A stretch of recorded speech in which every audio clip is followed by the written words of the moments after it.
Welcome to the first video edition of Monday Musings. I've gone with the really low-tech option of reading off my phone while I video because apparently nothing else worked. This week I watched a body positive documentary, read some based smut, drink a trashy beverage, and listen to a podcast that tells us why we are all going to die of a Brazilian butt lift.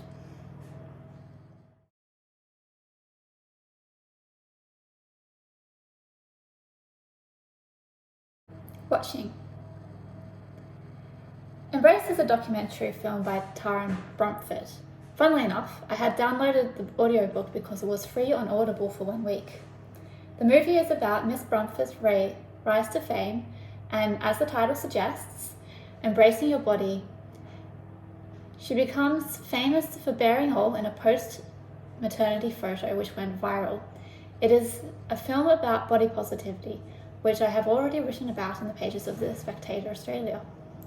Naturally, being a petite girl, I have a bit of a personal bone to pick with the body positivity movement, because whilst they preach that all sizes are perfect the way they are, they also try to ban skinny women from ads and cancel the production of small size clothing.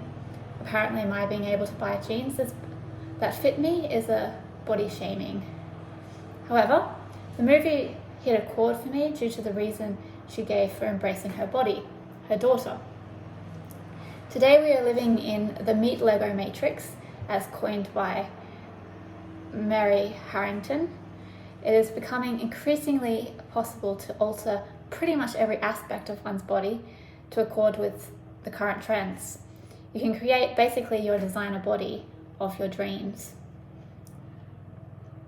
The ethics of this struck me when I was at the beauty salon. The beautician relayed a story about a mother who had come in to see her and told her basically that she didn't want to get laser hair removal of her pubic hair. The reason she gave me pause, because she said she didn't want to permanently alter her body in that way because she didn't want her daughter to think that it was unnatural or abnormal to have pubic hair.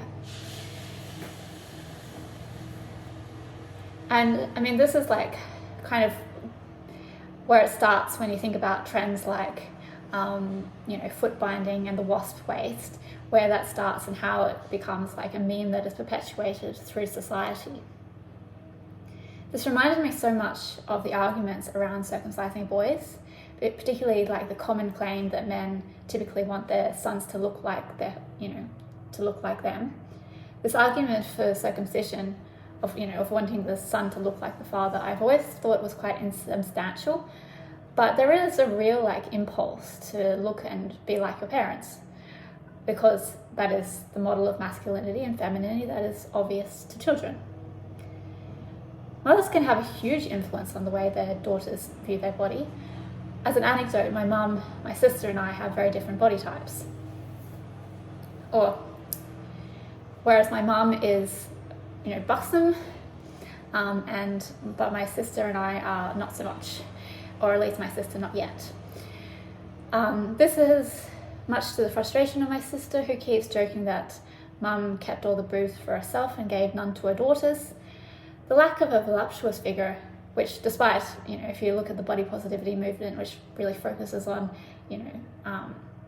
unattainable thinness as the source of a lot of women's struggles, but lots of women have a particular hang-up around not being voluptuous and not having love handles. And this is something that's particularly hard on my sister, because unlike when I grew up, when thin was in, now thin is definitely not in, and the model for feminine beauty are the Kardashians and Cardi B and so on. At least in my day, whilst being petite meant I didn't get much male attention, at least I had the figure of the lady on the cover of Dolly or something like that. And I mean, in the past, women just kind of had to suck it up. You just had to suck it up. If you didn't like your feature or your figure or whatever, there wasn't much you could do about it. Today, that's different, that you can change any aspect of your body that you like, and there is merits to having to embrace the figure that you have and recognizing that there's pros and cons in all kinds of different features. I have to tell my sister, I tell my sister often that, you don't like your small boobs now, but wait till you get older, and when they stay perky.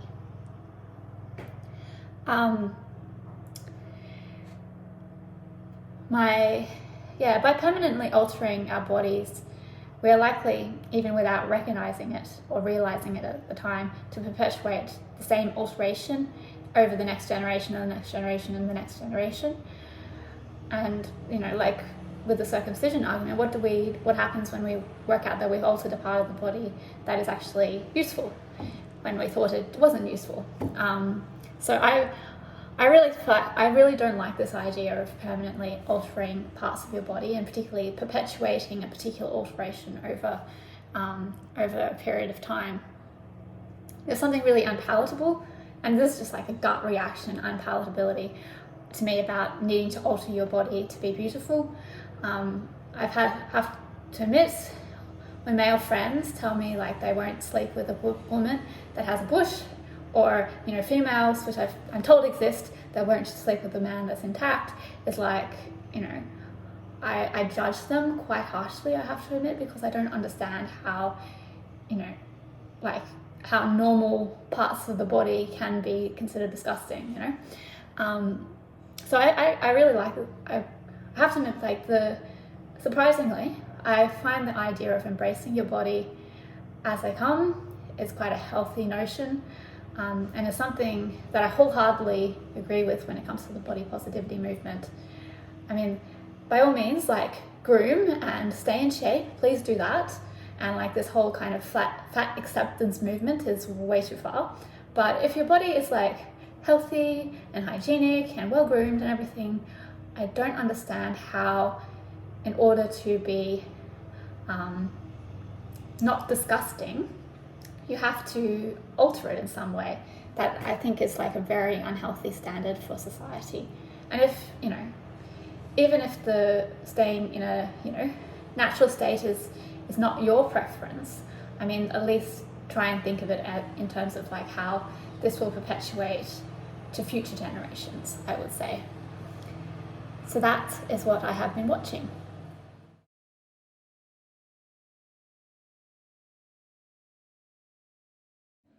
I mentioned in one of the first of these newsletters that I had been listening to the Subversive podcast.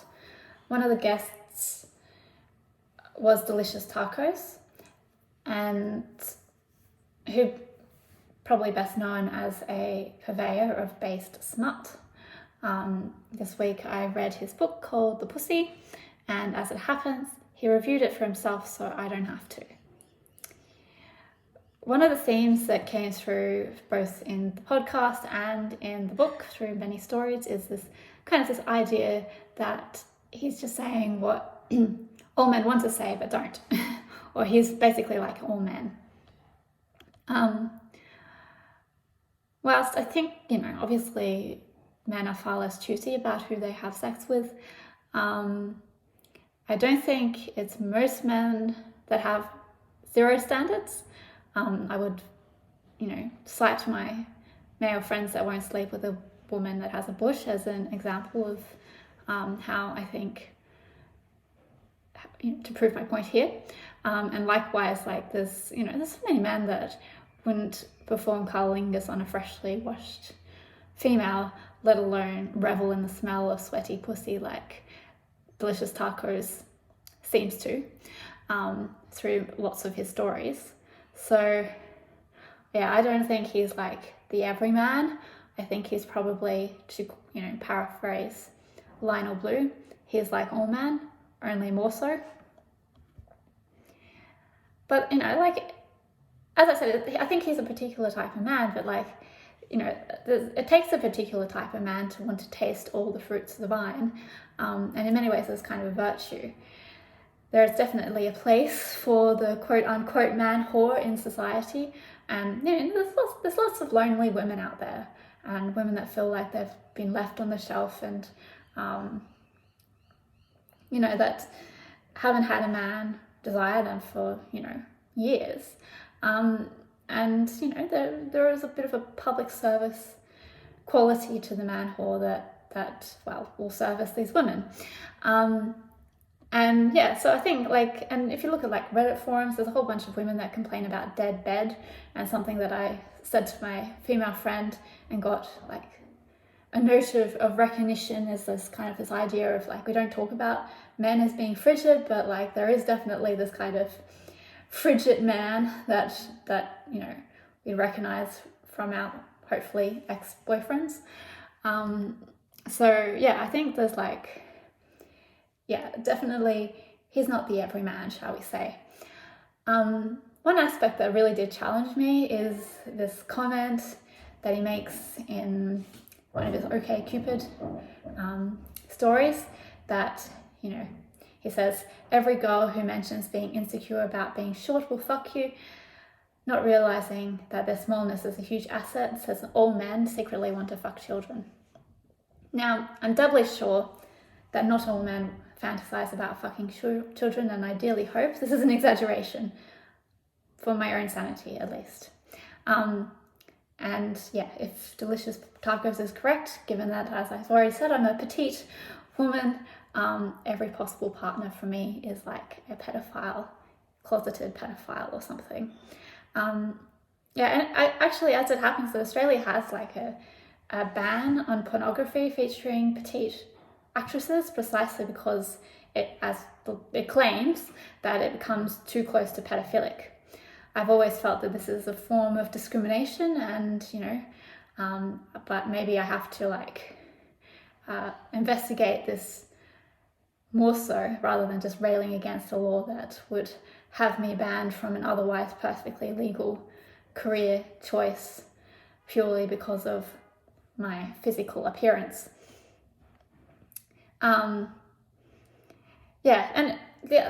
Finally, there's this kind of idea that sexual desire or what we desire is innate, or how men respond to particular types of women is innate and instinctual. And yeah, definitely there is an element of that, because otherwise none of us would be here. But there's things in our current sort of societal sexual script that seems to me more like imitation. I mean, for instance, I don't know how many men, or definitely how many women, really enjoy anal more so than plain old boring vaginal intercourse and all these other things that have become standard practice in our society, or our sexual encounters that were so uncommon a number of years ago. And likewise, is there things that are examples where, for instance, the banning of petite porn actresses in Australia, does that send a signal that either men shouldn't or don't want that particular type of woman? If so much of sexual desire is competition between men, and if men are seen to not want a particular type of woman or particular woman, then do they become less attractive because the society signals that this is a woman that is either unavailable or undesirable? So yeah, I do wonder how much of our how we think about sex today is as much keeping up with the Joneses as an innate desire, something which will be answered below, hopefully.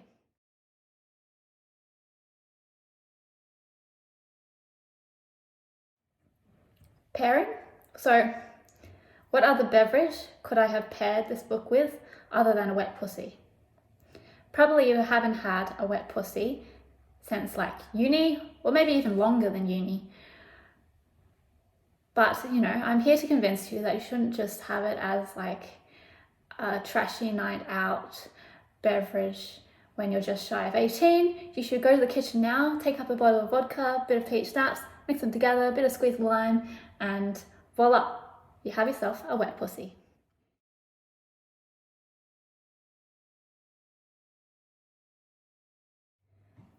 Listening.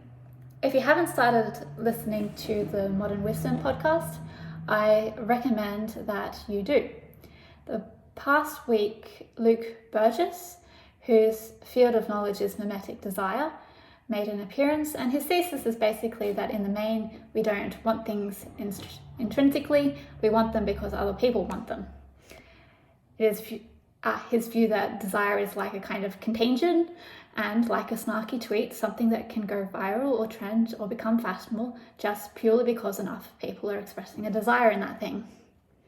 In many ways, this is key to my questions and contemplations through Embrace and the Pussy. Much of what we want to change about our body is a product of mimetic desire. Like, say, the Brazilian butt lift, an incredibly risky cosmetic procedure born out of thinking a butt should look a particular way. Or whether there should be or not be pubes or a foreskin, or making an identity out of who you do or do not sleep with. Sexuality, i.e. like demisexual is all the rage these days. Or what content your sexual activities take, such as like S&M, or how many partners you have. I'm really poly. Or simply just wanting to fuck like a porn star. All of it is like mimetic desire, and kind of just ties everything nicely together. Hope you enjoyed this installation of Monday Musings, the very first video version of it. And please do like, share, subscribe, all the jazz. Do all of it. Thank you.